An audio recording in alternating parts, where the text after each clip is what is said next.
Back to news. Movie artist association ఎన్నికలు మరోసారి hot topic గా మారాయి.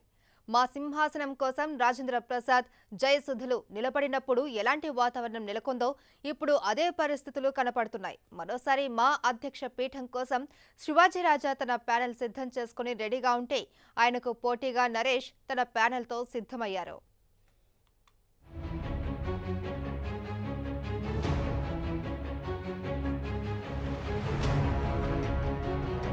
తెలుగు సినీ నటీనటుల సంఘం మూవీ ఆర్టిస్ట్స్ అసోసియేషన్ మాలో మళ్లీ ఎన్నికల వేడి మొదలైంది.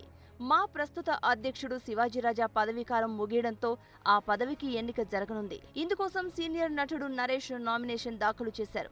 జీవిత రాజశేఖర్ దంపతులతో పాటు తన ప్యానెల్తో కలిసి మా కార్యాలయానికి వచ్చిన నరేష్ తొలుత దాసరి విగ్రహానికి నివాళులర్పించారు. తరువాత ఎన్నికల అధికారికి నామినేషన్ పత్రాలను నరేష్ అందజేశారు.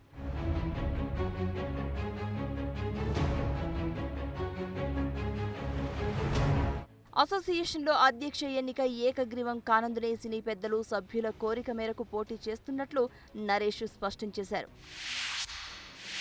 మళ్ళీ ఒకసారి శివాజీరాజా గారు పోటీ చేయాలన్నారు. నాకేం అభ్యంతరం లేదు, కానీ వందల మంది మెంబర్స్ నాకు ఫోన్ చేసి ఒక్క టర్ము మీ కుటుంబం లక్షల రూపాయలు డొనేట్ చేయడమే కాకుండా ఇప్పుడు మాకు అండగా ఉంది, మిమ్మల్ని ఒకసారి మేము చూడాలని చెప్పి వాళ్ళు చూస్తున్నారు. ఉన్నటువంటి ఒక ప్రపంచనం వందల కొద్ది ఫోన్లు నాకు రావడం జరిగింది. నేను ఎప్పుడు పదవుల కోసం పాకులాడింది లేదు, బిరుదుల కోసం పాకులాడింది లేదు, పని కోసం పాకులాడతాను. మిగతావన్నీ నేను ప్రెస్ మీట్లో మాట్లాడతాను. ఈ టర్మ్లో అందరు నిర్ణయం పట్టి సరైన అంగీకరించాను. పెద్దలు అందరూ దాదాపుగా అందరూ ఒక ఆశీర్వాదం ఉంది. మా అసోసియేషన్లో గత సభ్యుల తీరును జీవిత రాజశేఖర్ తప్పుపట్టారు. ఇండిపెండెంట్ గా పోటీ చేద్దామనుకుంటున్న తరుణంలో నరేష్ ఆహ్వానించారని చెప్పారు. ఎందుకు మన వాళ్ళు చెయ్యాలి కదా, ఎందుకు చేయట్లేదని ఇప్పుడు నరేష్ గారు చెప్పారు. ఇంతకుముందు కొన్ని విభేదాలు ఉండింది అని. ఎప్పుడు పోటీ ఎలక్షన్ అంటే విభేదాలు ఉంటాయి. సో ముందు జరిగిన విభేదాలు నాకు తెలియదు, కానీ I know about Naresh. He is a very sincere person.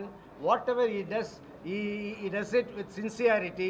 నేను యాక్చువల్గా మొన్న మన ఇండస్ట్రీలో జరిగిన 1-2 మేజర్ ఇన్సిడెంట్స్ మీ అందరికీ తెలుసు. వాటిని నేను కోట్ చేయను. ఇండస్ట్రీని ఎట్లా రోడ్ల మీదకి తీసుకొచ్చేసారో. సో ఆ టైంలో నాకు చాలా కోపం వచ్చింది. ఎందుకు ఇట్లా జరుగుతుంది, ఎవరు మన మూవీ ఆర్టిస్ట్ అసోసియేషన్ నుంచి ఎందుకు ఒక రిప్రజెంటేషన్ రావట్లేదు, ఆర్టిస్టుల గురించి ఎవరు పెడితే ఏది మాట్లాడితే అందరూ చూస్తే ఎందుకు ఊరుకుంటున్నారు. కరెక్ట్గా ఇలాంటి సిచ్యువేషన్ ఈసారి నేను ఇండిపెండెంట్గా కంటెస్ట్ చేయాలంటే నేను రాజశేఖర్ గారితో కూడా అన్నాను. ఆయన నవ్వు ఊరుకున్నారు. సడన్గా ఒకరోజు నరేష్ వచ్చి చెప్పాడు ఇట్లాగా, నువ్వు జనరల్ సెక్రటరీగా ఉండు Jeevitha, because we need a voice. Ladies side నుంచి ఒక వాయిసే లేదు మన అసోసియేషన్లో. లాస్ట్ టైం జయసుధా గారు అనుకున్నాము, very unfortunate she lost. Naresh ప్యానెల్లో ప్రెసిడెంట్ బరిలో నరేష్ నిలిచారు. ఎగ్జిక్యూటివ్ వైస్ ప్రెసిడెంట్ గా రాజశేఖర్, జనరల్ సెక్రటరీగా జీవిత రాజశేఖర్, ట్రెజరర్ గా కోట శంకర్రావు, వైస్ ప్రెసిడెంట్ గా మాణిక్ హరణాథబాబు, జాయింట్ సెక్రటరీగా శివబాలాజీ, మనోహరన్, బి గౌతమ్ రాజుతో పాటు మరో 19 మంది ఎగ్జిక్యూటివ్ మెంబర్స్ గా పోటీలో ఉన్నారు.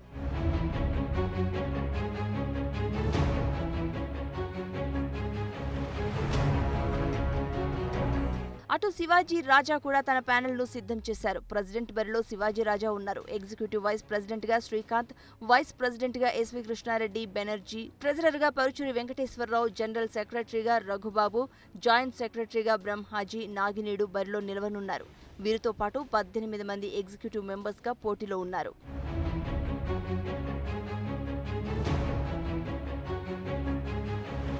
ఇటీవలి కాలం వరకు శివాజీరాజా అధ్యక్షుడిగా పనిచేయగా నరేష్ ప్రధాన కార్యదర్శిగా పనిచేశారు. అయితే లెక్కల్లో ఇద్దరి మధ్య తేడాలు రావడంతో శివాజీరాజాపై ఆరోపణలు చేస్తూ నరేష్ మీడియాకెక్కారు. క్రమంగా ఇద్దరి మధ్య విభేదాలు తారాస్థాయికి చేరాయి. మొత్తం 800 మందికి పైగా సభ్యులున్న నటీనటుల సంఘానికి మార్చి 10న ఎన్నికలు జరగనున్నాయి.